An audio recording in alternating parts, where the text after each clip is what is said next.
स्वागत। आज हम रोबोटिक्स की दुनिया में एक गहरी पड़ताल करने वाले हैं हाँ, बिल्कुल। समझने की कोशिश करेंगे कि रोबोट्स आखिर हैं क्या। और कैसे काम करते हैं, और ये भी कि जो हमारे घरों में साधारण मशीनें होती हैं उनसे ये अलग कैसे हैं। हाँ, ये समझना आजकल बहुत ज़रूरी हो गया है, क्योंकि रोबोट्स अब सिर्फ किताबों या फिल्मों में नहीं है। सही कहा। फैक्ट्रियों से लेकर घरों तक हर जगह दिख रहे हैं। बिल्कुल। अच्छा, तो आज जो हम बात कर रहे हैं वो असल में एक डॉक्यूमेंट के कुछ हिस्सों पर बेस्ड है, और हमारा मिशन एक तरह से सीधा है। क्या मिशन है? रोबोट के अंदर क्या है ये समझना, उसे एक आम मशीन से कैसे पहचाने, और कुछ खास तरह के रोबोट्स जैसे वो इंसान जैसे दिखने वाले ह्यूमनॉइड, या फैक्ट्रियों वाले इंडस्ट्रियल आर्म, और वो जो घूमते फिरते हैं मोबाइल रोबोट्स। अच्छा, ठीक है। तो शुरुआत एक सवाल से करते हैं। सोचिए, एक खिलौना कार है रिमोट वाली, और दूसरी तरफ है एक एडवांस्ड रोबोट जैसे वो एसिमो था या रूम्बा वैक्यूम क्लीनर। हाँ। इन दोनों में असल फर्क क्या है? इसी गुत्थी को सुलझाने की कोशिश करते हैं आज। ये बढ़िया सवाल है, और इसका जवाब जानने के लिए हमें पहले ये समझना होगा कि एक रोबोट वो काम कैसे करता है अंदर से। ठीक है, तो चलो खोल के देखते हैं इसे। हमारे सोर्स डॉक्यूमेंट में एक ब्लॉक डायग्राम दिया है। पहला कदम है यूजर इनपुट। मतलब हम उसे बताते हैं कि करना क्या है। हाँ, जैसे जॉयस्टिक से या मोबाइल ऐप से या कंप्यूटर से कमांड दे दिया। ओके, कमांड मिल गया। फिर रोबोट फौरन अपने सेंसर इस्तेमाल करता है। ये सेंसर क्या है? सेंसर आप समझ लीजिए रोबोट की आंखें और कान हैं, जैसे कैमरा, इंफ्रारेड सेंसर या छूने वाले टच सेंसर। अच्छा। हाँ, अगर कमांड है कि आगे चलो, तो सेंसर पहले देखेंगे कि भाई रास्ता साफ है या नहीं, कोई चीज सामने तो नहीं। ये सारी जानकारी वो जमा करते हैं। तो मतलब यूजर का कमांड और सेंसर का डेटा, ये दोनों चीजें कहाँ जाती हैं? ये दोनों जाती हैं रोबोट के दिमाग के पास, जिसे कंट्रोलर कहते हैं। कंट्रोलर, ये क्या होता है? कोई चिप? हाँ, ये कोई माइक्रो कंट्रोलर हो सकता है, जैसे आर्डुइनो या रास्पबेरी पाई, सुना होगा। हाँ, सुना है। या फिर जो आजकल के एडवांस रोबोट्स हैं उनमें प्रॉपर एआई वाला प्रोसेसर भी हो सकता है। तो एक कंट्रोलर वो यूजर के कमांड और सेंसर की जानकारी दोनों को प्रोसेस करता है। मतलब वो सोचता है कि मालिक क्या चाहता है और आसपास क्या है। बिल्कुल, और इसी आधार पर वो फैसला लेता है। मान लीजिए रास्ता साफ है, कमांड आगे बढ़ो का है, तो कंट्रोलर सिग्नल भेजेगा। किसे? रोबोट की मांसपेशियों को, जिन्हें हम एक्चुएटर्स कहते हैं। एक्चुएटर्स, मांसपेशियां, ये क्या चीज है? ये असल में मोटर्स होती हैं, अलग अलग तरह की मोटर्स, जैसे सर्वो मोटर, स्टेपर मोटर। इनका काम है बिजली की एनर्जी को मूवमेंट में बदलना, हरकत में। अच्छा, तो कंट्रोलर ने सिग्नल भेजा, एक्चुएटर यानी मोटर घूमी। हाँ, और ये एक्चुएटर फिर किसे हिलाते हैं? उन हिस्सों को जो असल में काम करते हैं। अच्छा, मतलब रोबोट के हाथ, पैर या पहिए? हाँ, या कोई खास टूल लगा हो तो वो। इन्हें मैन्युफैक्चरर्स या एंड इफेक्टर्स कहते हैं। ओके, जैसे पकड़ने वाला पंजा मतलब ग्रिपर, या वेल्डिंग करने वाली टॉर्च। सही पकड़ा। तो कंट्रोलर का सिग्नल एक्चुएटर चला, एक्चुएटर ने मैन्युफैक्चरर को चलाया। ठीक है, तो रोबोट का हाथ आगे बढ़ा या पहिए घूमने लगे, ये हो गया आउटपुट, काम हो गया। हाँ, काम का नतीजा। लेकिन कहानी यहीं खत्म नहीं होती। कंट्रोलर के लिए ये जानना बहुत जरूरी है कि उसने जो कहा था वो ठीक से हुआ भी या नहीं। ओह, यहीं पर फीडबैक आता है ना? बिल्कुल। मैन्युफैक्चरर और साथ में सेंसर भी लगातार कंट्रोलर को वापस जानकारी भेजते रहते हैं। यह जानकारी जैसे कि हाँ, हम चल रहे हैं, इतनी दूर आ गए, या अरे सामने कुछ है। अच्छा, ये फीडबैक फिर कहाँ जाता है? ये फीडबैक एक और यूनिट में जाता है, इंफॉर्मेशन प्रोसेसिंग यूनिट। ये कंट्रोलर के साथ मिलकर काम करती है। ये देखती है कि सब ठीक चल रहा है या नहीं। मतलब प्लान के मुताबिक है सब कुछ। हाँ, और अगर कोई गड़बड़ है, मान लीजिए रोबोट किसी चीज से टकराने ही वाला है, तो ये यूनिट फौरन कंट्रोलर को अलर्ट करती है कि भाई रुको या रास्ता बदलो। एग्जैक्टली। तो ये तो एक पूरा चक्कर है जो लगातार चलता रहता है। पहले इनपुट आया, हाँ, फिर सेंसर ने देखा सुना, फिर कंट्रोलर ने सोचा, फिर एक्चुएटर और मैन्युपुलेटर ने काम किया, वो हुआ आउटपुट। फिर फीडबैक गया, प्रोसेसिंग यूनिट ने उसे जांचा, और फिर वापस कंट्रोलर को बताया ताकि वो नए निर्देश दे सके। वाह। हाँ, ये पूरा लूप है। Input, sensor, controller, actuator, manipulator, output, feedback, processing, controller. इसी लूप की वजह से रोबोट इतने काबिल लगते हैं। समझ गया। ये सिर्फ पुर्जों का ढेर नहीं है, ये एक सिस्टम है जो समझता है, फैसला लेता है, काम करता है और फिर अपने काम को जांचता भी है। और खुद को सुधारता भी है जरूरत पड़ने पर। यही तो खूबी है। ये तो हो गई रोबोट के काम करने की कहानी।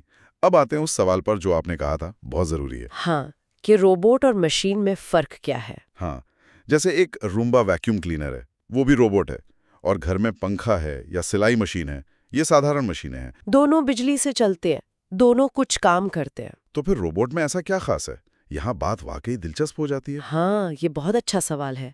देखिए, सोर्स डॉक्यूमेंट में कई अंतर बताए गए हैं, लेकिन सबसे बड़ा फर्क है बुद्धिमत्ता और स्वायत्तता का। बुद्धिमत्ता मतलब सोचने की क्षमता? हाँ, एक तरह से। पंखे को देखिए, वो एक नॉन इंटेलिजेंट डिवाइस है।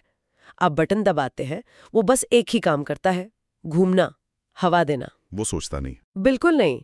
ना ही वो अपने आप कोई फैसला लेता है। लेकिन रूम्बा? हाँ, रूम्बा तो अलग है। वो सिर्फ चलता नहीं है, वो सेंसर्स से कमरा स्कैन करता है, देखता है कहाँ गंदगी है, कहाँ दीवार है, और खुद ही रास्ता तय करता है। फर्नीचर से बचता है, काम खत्म होने पर या बैटरी कम होने पर खुद चार्जिंग स्टेशन पर वापस चला जाता है। हाँ, ये तो फैसला लेना हुआ ना। एग्जैक्टली। यही निर्णय लेने की क्षमता, डिसीजन मेकिंग एबिलिटी रोबोट की खासियत है।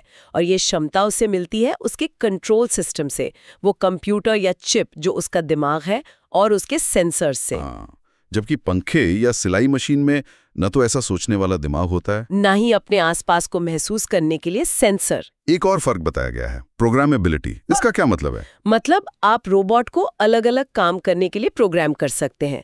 जैसे फैक्ट्री में एक रोबोटिक आर्म है, हाँ। आज आप उसे दरवाजे फिट करने के लिए प्रोग्राम करते हैं, कल शायद पेंट करने के लिए, परसों कुछ और उठाने रखने के लिए। अच्छा, मतलब उसे नए काम सिखा सकते हैं। हाँ, लेकिन एक सिलाई मशीन, वो तो बस सिलाई ही करेगी, आप उसे पेंट करने के लिए प्रोग्राम नहीं कर सकते। सही। तो रोबोट ज्यादा लचीले होते हैं? बिल्कुल। मशीनें आमतौर पर एक ही खास काम के लिए बनी होती हैं, टास्क स्पेसिफिक होती हैं। और स्वायत्तता, ऑटोनॉमी का भी फर्क है? हाँ, स्वायत्तता मतलब अपने आप काम करने की क्षमता, बिना लगातार इंसान की मदद के। रूम्बा खुद ही सफाई करता है। हाँ, हमें बस उसे चालू करना होता है। लेकिन पंखा चलाने के लिए आपको बटन दबाना पड़ता है, बंद करने के लिए भी। सिलाई मशीन चलाने के लिए आपको लगातार उसे ऑपरेट करना पड़ता है। उन्हें लगातार इंसानी दखल की जरूरत होती है। तो इसका मतलब ये हुआ कि मशीनें ज्यादातर सरल, दोहराव वाले काम करती हैं, जैसे काटना, पीसना, उठाना। हाँ, और रोबोट वो ज्यादा जटिल, कई स्टेप्स वाले काम कर सकते हैं, जैसे पूरी कार असेंबल करना, या सर्जरी में डॉक्टर की मदद करना, या मंगल ग्रह पर खोज करना। और एक सबसे बड़ी बात शायद सीखने की क्षमता। हाँ, ये बहुत महत्वपूर्ण है, खासकर एडवांस रोबोट्स में जिनमें एआई होता है। वो मशीन लर्निंग का इस्तेमाल करके अपने अनुभवों से सीख सकते हैं। कैसे? मतलब वो काम करते करते बेहतर हो सकते हैं। जैसे एक वेल्डिंग करने वाला रोबोट, अगर वो बार बार थोड़ी गलती कर रहा है, तो वो उस डेटा से सीख कर अगली बार ज्यादा सटीक वेल्डिंग कर सकता है। वाह, ये तो कमाल है। मशीनें तो ऐसा नहीं कर सकती। पंखा सीख नहीं सकता कि कब ज्यादा तेज घूमना है। नहीं, बिल्कुल नहीं। सोर्स में कुछ उदाहरण भी दिए हैं। रोबोट्स में ASIMO, Atlas, Roomba, drone, industrial arm, और मशीनों में पंखा, सिलाई मशीन, वॉशिंग मशीन, पानी का पंप। अब ये फर्क काफी साफ हो गया है। हाँ, ये सिर्फ कॉम्प्लेक्सिटी का फर्क नहीं है, ये इंटेलिजेंस, सेंसिंग, लर्निंग और ऑटोनॉमी का फर्क है। रोबोट एक स्मार्ट मशीन है। बिल्कुल, जो अपने माहौल को महसूस कर सकती है, उस पर रिएक्ट कर सकती है और उससे सीख भी सकती है। सही। ठीक है, तो अब हम ये समझ गए कि रोबोट क्या है और मशीन से कैसे अलग है। अब जरा कुछ खास तरह के रोबोट्स को पहचानने की बात करते हैं। हाँ, सोर्स में 3 मुख्य प्रकारों का जिक्र है। पहला और शायद सबसे जाना पहचाना, ह्यूमनॉइड रोबोट। ह्यूमनॉइड यानी इंसान जैसा दिखने वाला, जिनका स्ट्रक्चर इंसानों जैसा होता है, सिर, धड़, 2 हाथ, 2 पैर। जैसे एसिमो या वो बॉस्टन डायनामिक्स वाला एटलस। हाँ, बिल्कुल, वो इसके बहुत अच्छे उदाहरण हैं। इनका मकसद ही अक्सर इंसानी काम या इंसानी मूवमेंट की नकल करना होता है, चलना, दौड़ना, सामान उठाना। बातचीत भी। हाँ, कई ह्यूमनॉइड बातचीत भी कर सकते हैं। उनमें आवाज पहचानने, स्पीच रिकॉग्निशन और आवाज बनाने, स्पीच सिंथेसिस की क्षमता होती है। वो कैसे? वो एआई और कई तरह के सेंसर्स जैसे कैमरा, माइक्रोफोन, इनका इस्तेमाल करके इंसानों के साथ इंटरैक्ट करते हैं। चेहरे के हाव भाव भी समझ और दिखा सकते हैं कुछ। अच्छा, दूसरा प्रकार है इंडस्ट्रियल रोबोटिक आर्म। ये फैक्ट्रियों में ज्यादा दिखते हैं। हाँ, ये इंडस्ट्री की बैकबोन है एक तरह से। इनकी पहचान आसान है। एक बड़ी मजबूत मैकेनिकल बांह होते हैं। इंसानी बांह जैसी? हाँ, कुछ हद तक। उसमें जोड़, जॉइंट्स होते हैं, सेगमेंट्स होते हैं। ये बहुत फ्लेक्सिबल होती है, कई दिशाओं में घूम सकती है, आगे पीछे ऊपर नीचे हो सकती है। और इसके आखिर में जिसे एंड इफेक्टर कहते हैं, वहाँ काम के हिसाब से कोई टूल लगा होता है, जैसे पकड़ने के लिए ग्रिपर या वेल्डिंग टॉर्च या पेंट स्प्रे करने वाला नोजल। और इनका काम क्या होता है? जैसा नाम से ही पता चलता है, इंडस्ट्री में ये भारी, थकाऊ या बारीक काम जो बार बार करने होते हैं वो करते हैं, जैसे वेल्डिंग, पेंटिंग, चीजों को उठाकर रखना, पैकेजिंग, असेंबली लाइन पर पार्ट्स लगाना। और ये बहुत तेजी और सफाई से करते होंगे। हाँ बिल्कुल, इनमें भी सेंसर्स होते हैं ताकि इन्हें पता रहे कि इनका हाथ बिल्कुल सही जगह पर है या नहीं। ठीक है, और तीसरा प्रकार? Mobile robot. हाँ, मोबाइल यानी चलने फिरने वाले। हाँ बिल्कुल, ये एक जगह फिक्स नहीं रहते। इनकी पहचान? इनकी पहचान है कि ये अपने माहौल में घूम सकते हैं, ये पहियों पर चल सकते हैं, जैसे रूम्बा? या वो अमेज़न के गोदामों वाले रोबोट्स। हाँ, या फिर टैंक जैसे ट्रैक्स पर चल सकते हैं, उबड़ खाबड़ जमीन के लिए। हाँ, या पैरों पर भी चल सकते हैं, जैसे वो बॉस्टन डायनामिक्स का रोबोट डॉग स्पॉट। बिल्कुल। या फिर हवा में उड़ सकते हैं जैसे ड्रोन्स, वो भी मोबाइल रोबोट हैं। इनके लिए तो सबसे बड़ी चुनौती होती होगी अपने आसपास की दुनिया को समझना और रास्ता खोजना। हाँ बिल्कुल, खासकर अगर वो ऐसी जगह काम करें जहाँ इंसान नहीं है या माहौल बदलता रहता है। तो ये कैसे करते हैं? यहीं पर सेंसर्स का पूरा खेल है। इनमें कई तरह के सेंसर लगे होते हैं। लाइडार होता है। लाइडार वो क्या है? वो लेजर लाइट फेंककर आसपास का 3D नक्शा बनाता है। फिर कैमरास होते हैं चीजों को पहचानने के लिए। अच्छा। अगर बाहर काम करें तो जीपीएस होता है लोकेशन के लिए। अल्ट्रासोनिक सेंसर होते हैं जो आवाज की तरंगों से पास की रुकावटों का पता लगाते हैं। इंफ्रारेड सेंसर भी फ्यूजन कहते हैं। रोबोट का दिमाग यानी कंट्रोलर इन सारे सेंसर्स से मिली जानकारी को मिलाकर एक पूरी तस्वीर बनाता है, तभी वो भीड़ में या बदलते माहौल में भी नेविगेट कर पाता है। ये मोबाइल रोबोटिक्स का बहुत अहम हिस्सा है। समझ गया। और इनका इस्तेमाल कहाँ होता है? अरे बहुत जगह। डिलीवरी करने वाले छोटे रोबोट्स देखे होंगे। हाँ। घर या ऑफिस साफ करने वाले रोबोट, निगरानी करने वाले ड्रोन्स, गोदामों में सामान इधर उधर करने वाले रोबोट, खतरनाक जगहों पर खोज करने वाले रोबोट, लिस्ट लंबी है। सही है। तो आज हमने काफी कुछ सीखा रोबोट के अंदर के हिस्से, सेंसर, कंट्रोलर, एक्चुएटर, मैनिपुलेटर, ये कैसे मिलकर काम करते हैं। हाँ, वो पूरा फीडबैक लूप। और ये भी कि रोबोट एक साधारण मशीन से कैसे अलग है। उसकी इंटेलिजेंस, सेंसिंग, प्रोग्रामिंग की क्षमता, स्वायत्तता, ये सब उसे खास बनाते हैं। बिल्कुल। और हमने 3 खास तरह के रोबोट्स, ह्यूमनॉइड, इंडस्ट्रियल आर्म और मोबाइल रोबोट्स, इनको पहचानना भी सीखा।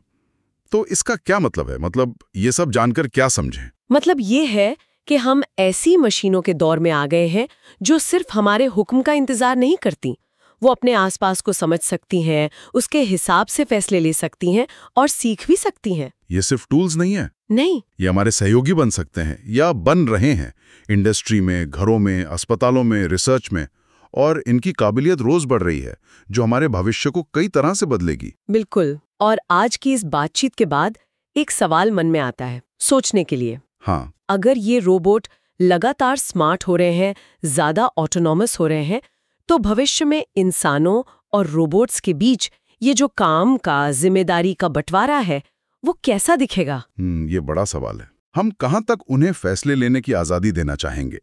क्या स्वायत्तता की कोई ऐसी लक्ष्मण रेखा है, खासकर जब नैतिकता की बात आती है, जिसे हमें पार नहीं करना चाहिए? ये वाकई सोचने वाले सवाल हैं। और जैसे जैसे ये तकनीक और आगे बढ़ेगी, इन पर सोचना, बहस करना और भी जरूरी हो जाएगा। इस ज्ञानवर्धक पड़ताल में हमारे साथ शामिल होने के लिए धन्यवाद। उम्मीद है रोबोटिक्स की इस बुनियादी लेकिन दिलचस्प दुनिया की ये सैर आपको पसंद आई होगी।